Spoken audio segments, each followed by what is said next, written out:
leen ak jàmm ci xibaaru marax yi dina bokk ci li ñuy waxtaane gannaaw ñetti fan làqu kii di Sidi Lamine Niass ba jamono ji nag kenn xamagul fi nga xam ne rek mooy bërëb bi ñu fas yéene rob ba tax na rek jamono ji moom askan wi ñu ngi bàyyi gët ci lépp luy bàyyeekoo ci boobule xibaar dinañ dugg ak suñu ay ndaw yu ñu toogal kenn ki Fatou Bintou Konté la dinañ dem tamit sa diwaanu Kaolack fekk fa Ibrahima Diamé dinañ wax ci beneen mbir aju ci Aïda Mbacké soxna soosee sotti woon essence ca këram laata mu koy taal kooke nag jamono ji ñuy wax ak yéen moo ngi foofee ca kaso ba ñu placé ko rek su mandat de dépôt xibaar yooyee nag bàyyi ko rek gannaaw bi ñu ko doon déglu foofee ca tribunal dinañ dem tamit foofee ca université Cheikh Anta Diop de Dakar ca faculté médecine moom foofee nag diggante ndongo yekk seen kilifa neexatul li ko waral nag kenn ci ñoom lañ tegoon loxo rek kenn xamuloon fi mu dugg nag ba tax na ñu ne foofee ca diwaanu Thiès lañ ko gisee nag étudiants yi sukkandiku ci loolu tey sàkku ci kilifa yi rek ñu def kem kattan ngir dal mën a am ci bërëb boobee musée de civilisation di bërëb bi nga xam ne rek la ñu jagle lépp lu bàyyee ko ci suñu moomeel addu ci wàllu cosaan ak aada askanu der wu ñuul loolu nag ubbi nañ ko tey ci Ndakaaru ci teewaayu njiitu réew mi bu bëri woon ay kilifa yi fa teew dinañ ci ubbil xët bu yaatu suñu xibaar yi mbokk yi li may ponk yi boo leen taxelootu ci farafat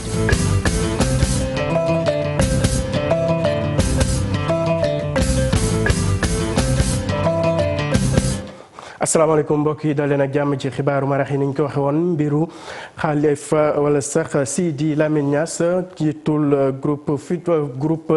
Walfadjri te muy joon borom talaata bee ñu génn nag kooke ba jamono ji ñuy wax ak yéen kenn xamagul ci bërëb wala ci sëg yi nga xam ne rek moom la ñu fas yéene rob ba tax na jamono ji nag coow li bëri na lool tey nag suñu ay ndaw teewoon nañ foofee ca l'hôpital principal ngir jële fa xibaar Fatou Bintou Konté àndoon ceek ak ki nga xam ne rek mooy Pape Sangore Mbaye. ñu yaakaaroon ni ab levée du corps dina am tey ci suba si fi nga xam ne moom moo di hôpital principal bu Ndakaaru nag mujj nañoo xaddi ki nga xam ne moom moo di président Walfadjri mu di Sidi Lamine Niass làkk woon ci fan yi ñu génn moom ba tey néew ma ngi fee nga xam ne moom moo di morgue hôpital principal moom Sidi Lamine Niass dañoo jàppoon ni ma nga Kaolack wante ba ci tey ki suba si mi ngi fi nga xam ne moom moo di Ndakaaru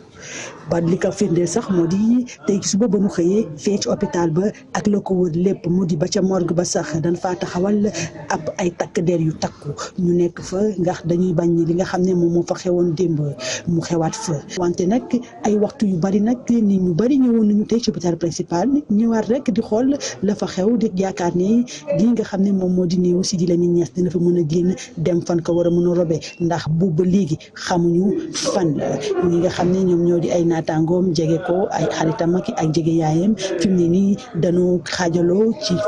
ban bés ak fan lañ ko war a moom mii di Sidi Lamine Niass robe ñii jàpp ne Kaolack lañ ko war a yóbbu ñenn ñi ni Ndakaaru fii dañ ko war a suul. Fatou Bintou Konté li leer ci mbir moomu mooy bu ñu ko robul fii ci Ndakaaru foofee ca Léona Niassène ca Kaolack lañ koy denc ci loolu sax dañu dem fekki suñu ndaw bi ñu fa toogal di Ibrahima Diamé gannaaw bu ma la nuyoo ndax mën nañ am ay xibaar yu yees aju rek ci rob ki nga xam ne mooy Sidi Lamine Niass. jërëjëf Ibou Diouf ba tey nag xibaar bi mënuñ ko am fan la ñuy rob kii di Sidi Lamine Niass ndax ba tey nit ñaa ngi fii di xaar ñoo ngi nii ci kanamu grande mosquée bu Léona Niassène ñi ko gis mu ngi téye kurusam waaye xamul lu leer amul lu leer ci fan la ñuy rob kii di Sidi Lamine Niass waaye nag gis nañ ne bu ñu demee ci mausolée bi sànq gis nañ ne defar nañ fa benn tombe pour mu ñëw pour ñu inhumé ko foofule waaye ba tey jii nii kenn xamagul loolu nag depuis démb si guddi lañ ñu ko wax foofu daal waa Léona Niassène ñoo ngi ko doon préparé pour ñu inhumé ko foofu noonu le waaye ba tey jii nii xamaguñu fan lañ koy inhumé waaye lu boo weesoo loolu am na ay éléments police yi fi ñëwoon ni ci sànq ci grande mosquée bi visiter tamit mausolée bi def ay tour dem ci kër xalif bi waaye noonu la ñu def après demaat lu leneen loo xamante ne mën nañ ko fi noté tamit mooy que ne xalif bi waroon na porte-parole am waroon na def conférence de presse ni ki sànq booru 3 heures waaye dañ ko mujjee dakkal waaye nag ñoo ngi ak kenn ci setu sëriñ bi setu xalif bi sëñ bi nga wax bi rek yéen nan ngeen di dundee situation bi nga xamante ne ba tey jii di kenn xamagul fan la ñuy rob ki nga xam ne moom mooy Sidi Lamine Niass. jërëjëf ñu ngi leen di nuyu yéen ñëpp di leen ziara di leen masaw ci coono yi ku gis fii niñ taxawee taalibe yëpp fan yëpp ñu ngi fi demuñ def seeni alquran def ay seeni zikar di xaar néew bi alhamdulilah rabbil alamin li xalifa bi bëggoon war a xalifa yi bëggoon ndax ñaari xalifa la ñaan yëpp nekk sëñ si Ahmad Tijaan xalifa ñe si Ahmad Tijaan Ibrahima Ñas liñ bëggoon taalibe bëgg ko yàlla def na loolu am na ci Lamine dañ ko indi tey incha allah si guddi gi fii waajal nañ lépp ba pare fi ñu ko war a def lépp pare na te lépp pare na incha allah xam naa bu si kanamee tuuti rek dañ si gën a xam information yu gën a leer am nañ si daal prévu leer nañ incha allah fi lañ koy denc ndax wax dëgg yàlla li xalifa bëgg ko li xalifa yi bëgg taalibe yi bëgg ko loolu moom la ñu am. ixtilaaf nag du ñàkk ixtilaaf amoon na si jamono Seydina Muhammad sallallahu alayhi wa sallam bi mu gaañoo toog na ñetti fan dencuñ ko ñuy werante kii toog ko du toog kan mooy toog kii Aboubacar di ne déet Omar kii ne déet Ali mi bokkal kii de Ousmane loolu tamit loolu yàgg na fi ba tamit suñu wasila di Seydina Ahmad Tidiane Chérif bi mu gaañoo tamit am na ay ixtilaaf fi lañ koy denc Algérie. daal am ngeen yaakaar ne danañ ko andi. loolu moom am nañ si amuñ si benn sikki sàkk fii lañ koy denc dina ñëw léegi lépp pare na kii lépp pare na fi nga ko war a def lépp pare na incha allah suba nag ñëpp ñëw jërëjëf Ibrahima Diame ñu bàyyi la nga toppal ñu xibaar yi foofee ca diwaanu Kaolack ñu wax ci beneen mbir soxna Sidi Aïda Mbacké mooy ki totti woon borom këram essence laata ñu koy totti rek li nga xamante ne laata mu koy taal kooke nag wuy joon borom moom tamit ba taxoon ñu yóbbee ab enquête ñuy xamal ne rek soxna soo Sidi Aïda Mbacké nag teg nañ ko loxo ca maanaam su mandat de dépôt rek jamono ji nga xam ne kilifa yi feete ci wàllu yoon ñu ngi ko doon déglu tey Aïssatou Gueye ba teewoon na fa andi ceeg Pape Sangone Mbaye. jigéen ji sotti woon essence jëkkëram laata mu koy taal di wuyoo ci turu Aïda Mbacké jamono ji mi ngi prison. assassinat mooy meurtre boo xamante ni bu muy am aussi nit ki daf ko préparé dafa jël ay jumtukaayam daal di koy def. loolu nag lañ ko toppee xam nga loolu dafa grave aussi moo tax aussi juge bi ci kaw loolu mu jël décision que ne da koy yóbbu camp pénal prison en attendant laata muy def enquête bi. mu mel ni nag mi ngi rëccu ay jëfam bu ñu sukkandikoo ci kàddu avocat wam. ki faatu jëkkëram la woon dem nañ bu am ay doom métti na lool mu koy métti du mu ngi présenté wu excuse am ci ñëpp famille wu jëkkër ji ak sénégalais yëpp ak bépp doomu adam ak foo mën a nekk. moom sax dafa feebar présentement mais xoolul feebar ji li ko gën a métti mooy lu xew te ba léegi xamul lu ko poussé pour commettre acte boobu pour vous dire que mu ngi koy jégalu bu baax te ba léegi moom nekkul psychologiquement nekkul xam naa bu baax li may wax parce que gis naa ko juge bi gis na ko enquêteurs yi gis nañ ko. fu mu ne nii caabi féete na ko ginnaaw moom mi taal jëkkëram laata muy jur doom. ñu jógee foofee ca prison ba dem ba ca diwaanu université Cheikh Anta Diop bu Ndakaaru ca faculté de médecine foofu moom ndongo yi fa féete rek mer bi futt la ñu def li ko waral kenn ci ñoom lañ tegoon loxo ñu waray fan xamuñu fan la nekk ba ñu jot ko gisee ca diwaanu UTS ba tax rek ñu yëkkati si kàddu di sàkku ci kilifa yi ñu yokk karange ci seen bérébu boobu ngi sàkkoo xam-xam bu ko defee rek seen nekkin gën a mucc ayib Aïssatou Gueye ba.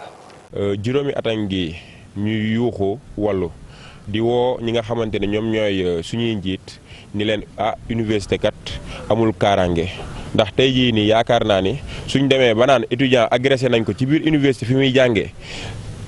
étudiant violé nañ ko ci biir université fi muy jàngee étudiant enlevé nañ ko ci biir université fi muy jàngee ça veut dire que tey jii nii dafa jot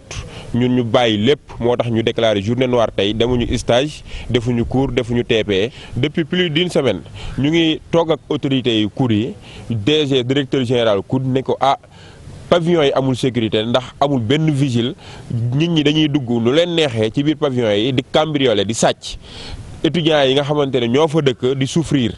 kon saafaraal ko waaye ba léegi defuñu ci dara vigile yi dañuy naan dañ leen a yoreel ñeenti weer yi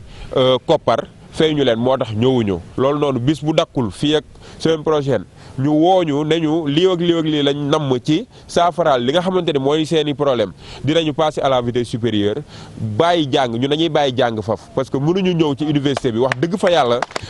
war a ñëw jàng si ñu ñuy agressé wala ñu ñuy enlever wala ñu ñuy violé loolu noonu duñ ko nangu tey duñ ko nangu suba ultimatum lañ leen jox nag. ñu jógee université Cheikh Anta Diop bu Ndakaaru dem ba ca diwaanu Touba foofee nag lu toll ci fanweeri milliards ak juróom-ñaar ci suñu xaalis la ñu yëkkati ngir tabax ab université bu ñu fas yéene duppee université Cheikh Khadim Rassoul foofee ca diwaanu Touba nag teg nañ xeer wu njëkk bi ci teewaayu yenn kilifa yi ñu sàkku rek ci képp kuy jullit rawatina taalibe murit yi nga dugal ci sa loxo bu ko defee liggéey bi ñu sumb ci diwaanu Touba aju ci université boobu gaaw a yàmb Habib Faye teewoon na ko andi ci ak Mar Dieng. Touba door na chantier daara ju mag ji ñu duppee Cheikhul Khadim ci lu toll ci fanweer ak juróom-ñaari milliards la ñu génnee ngir samp barabu xam-xam boobi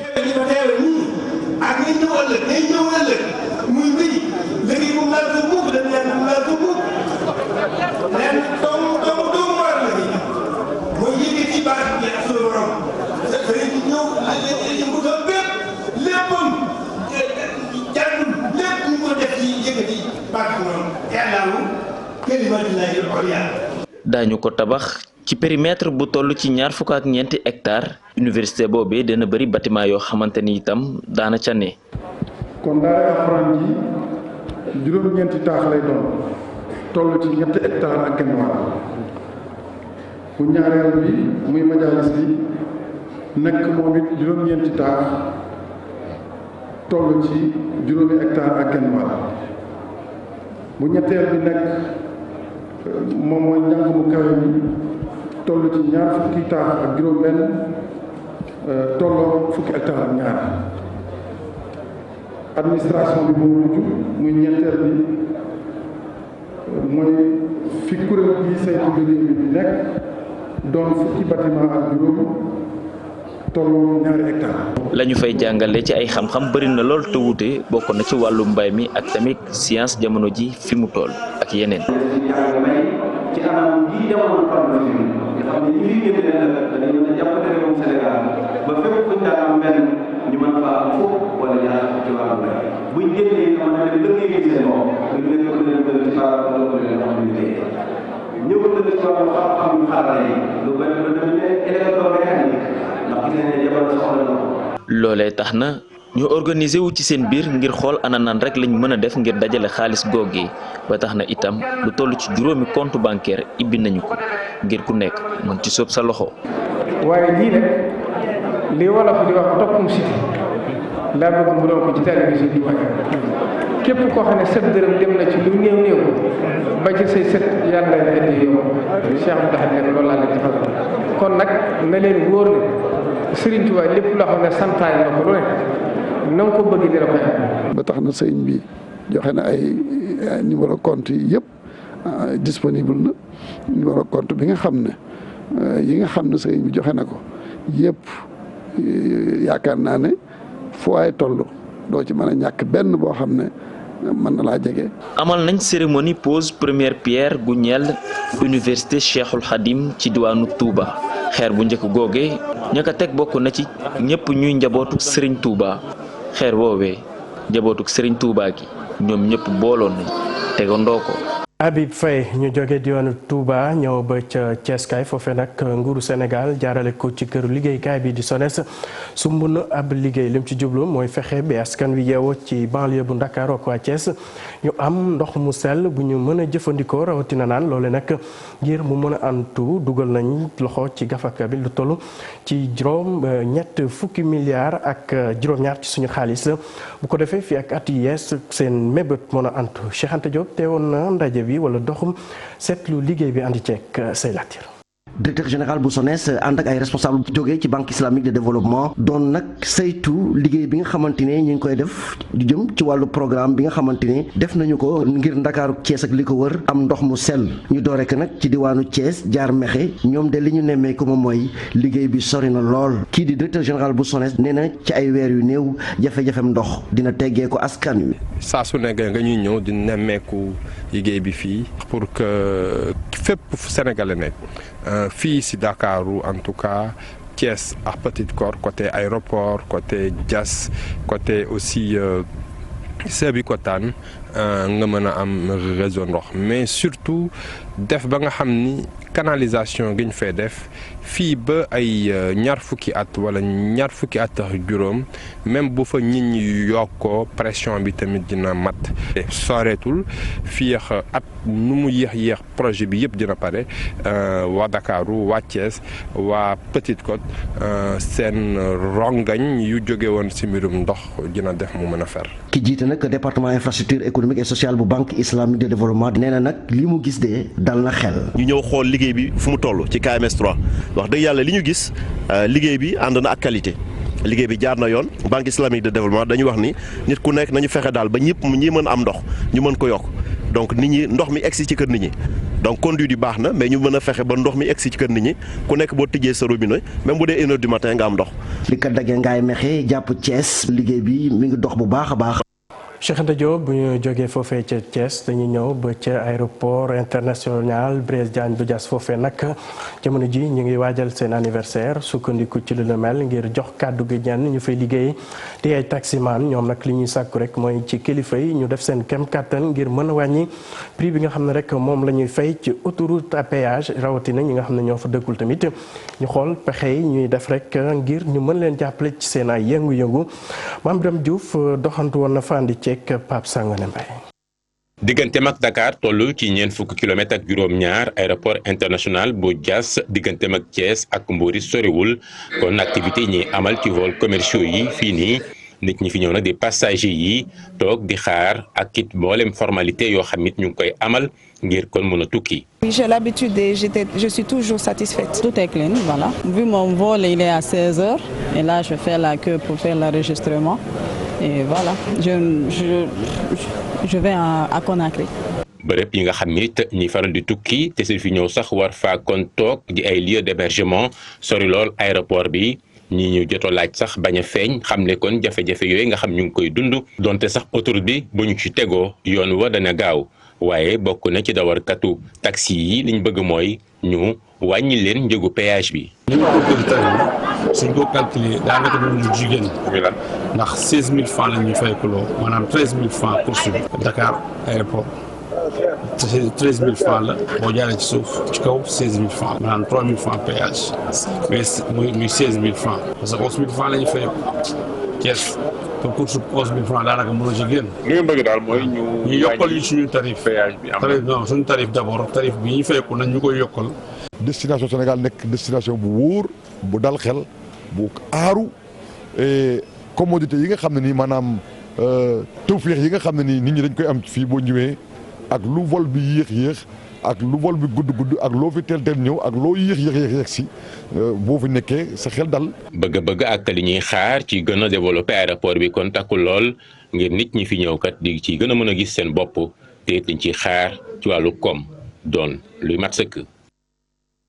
Mame Birame Diouf ñoo dem ba ca assemblée nationale foofee nag député yi ñooy doon saytu lépp lu aju ci budget bi ñu jagleel ministère du commerce atum ji ñuy xamal ne yokku na ci lu toll ci juróom-ñeenti milliards ci suñu xaalis jawriñ bi ñu denk lépp lu aju ci wàllu njënd ak njaay sukkandiku ci loola ngir tontu ñu yëkkati woon kàddu rawatina liggéeykatu compagnie sucrière doon àddu rek ci tonne yi suukar yi nga xam ne dañ ko baaxee woon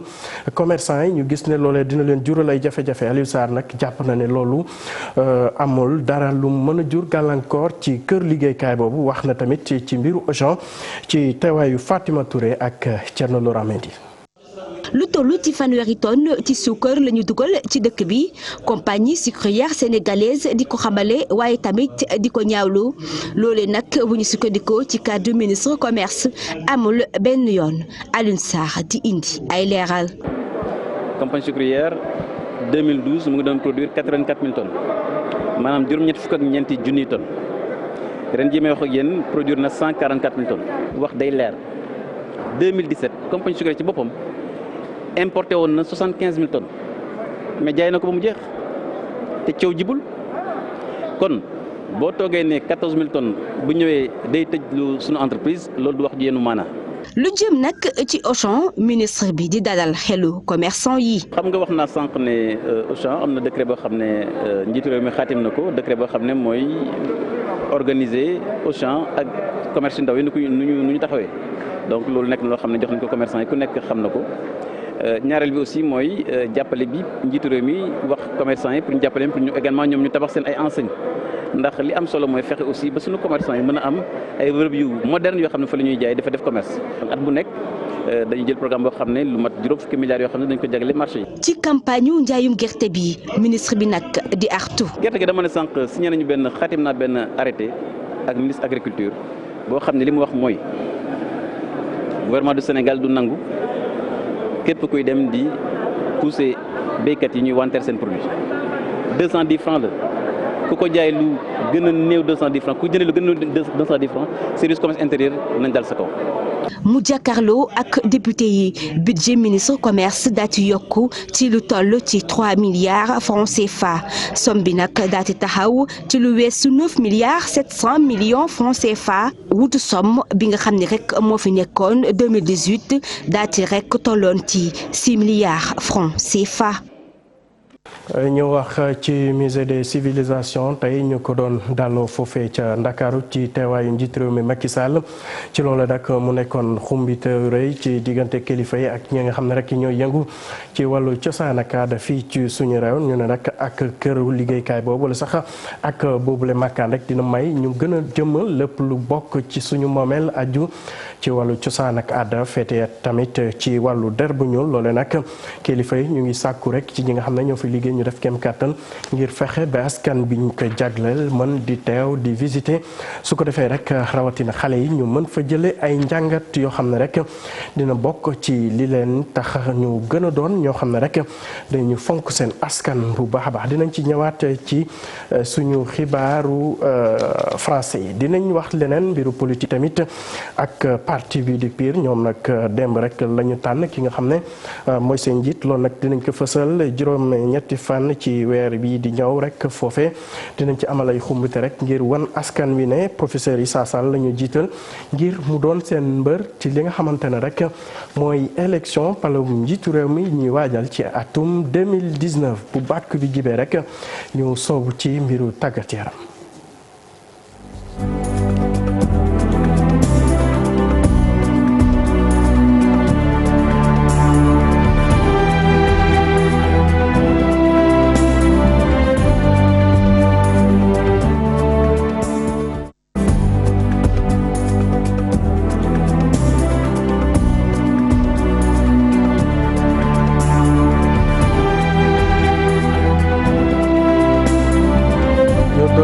Casa Sport diwaanu Bët Saalum réew mi foofee ca diwaanu Ziguinchor ak li ko wër nag ñoom li ñu bëgg rek mooy gën a dëggal seen taxawaay fi ci réew mi wante tamit ànd ak ubbeeku ci bitim réew bu ko defee rek seen liggéey ci wàllu tàggat yaram rawatina football gën a fës lool ci loolu nag xaatim nañ sax loo xamante ne dina leen boole ak FC Porto bàyyi ko foofee ca Portugal jamono ji ñuy xamal ne ñaari club yi ñu ngi waxtaan rek xool ni ñuy ànd liggéey ngir mën a suqali kenn ku nekk wàllu football fi nga féete ñu teewlu seen président Seydou Sané ci micro Boubacar Diassi. ñëw nañu gis nañu kontaan nañu tey woon nañu ay xale yu bëri ñu ñëw football gis nañu ay xale yu bëri mais xam nga ñoom bu ñuy def détection duñu wax kii la ñuy gis kii la ñuy gis mais dëgg ngeen lu mu wax gis nañu bëri ñu nga xam ne bëgg nañ leen alors ñu yaakaar ni bu ñu demee ba tëral benn kuréel ak ñoom nga xam ne partenariat la yemuñu si loolu nee nañ leen. baax na trop ci partenariat bi ñuy yóbbu suñuy ndaw ñu dem foofu ñu leen di encadrer ñu former leen parce que ñoom am nañu jumtukaay yi nga xam ne tey ñun suñu technicien lu ñu baax a baax am jumtukaay yooyu donc bu ñu naree tàggat xale yi fii mën nañ leen ko renforcer encore foofu bu ñu gisee ne xale yi nga xam ne dem nañu fii ba dem Porto ba ñu renforcer leen suba nag xale yooyu mën nañu nekk ay joueurs yu mag a mag fii ci Afrique wala ci Europe te bu ko defee nag ñooñu seen transfert maanaam lu ñuy jaayee joueur ñoom mën nañ si am seen wàll Casa Sport am seen wàll joueur bi am seen wàll. les plus hautes personnalités bu Porto ñoo ñëw fii seet rendre visite Casa Sport loolu daal sant yàlla bu baax a baax. ñu wax ci mbiru handball ak Coupe d'Afrique bi ñu jagleel soxna yi jamono ji ñu koy amal ca diwaanu Brassa foofee nag ñu ne suñu gaynde yu jigéen ñi moom ñu ngi fay wéy di amal ay jéego yu rafet ñoom am nañ seen ñetteeli victoire ci kaw ñi nga xam ne rek ñooy Algérie 35-22 ñu ne nag seen tase bu mujj bi dinañ ko amal seen diggante Côte d'Ivoire ci jamono joo xam ne rek daanaka qualifié nañ ba noppi ñu jeexale ko xibaar bi ñu jot aju rek ci li nga xam ne mbiru Sidi Lamine Niass kilifa googu nekkoon foofu ci groupe Walfadjri ñu ne nag suba dinañ ko rob foofu ca diwaanu Kaolack muy xibaar bu bàyyeekoo ci ay kilifa muy xibaar tamit bu dëggu boo xam ne rek jot nañ ci fii ci rajo télévision Futur Média mbokk yi fii la ñu yemale ak yéen xibaaru marax yi di leen jaajëfal ci teewlu beeg safo bi ci kanam tuuti Sara Cissé dina fi teew tënk leen xibaar yi ci wat nasaraan jërë ngeen jëf.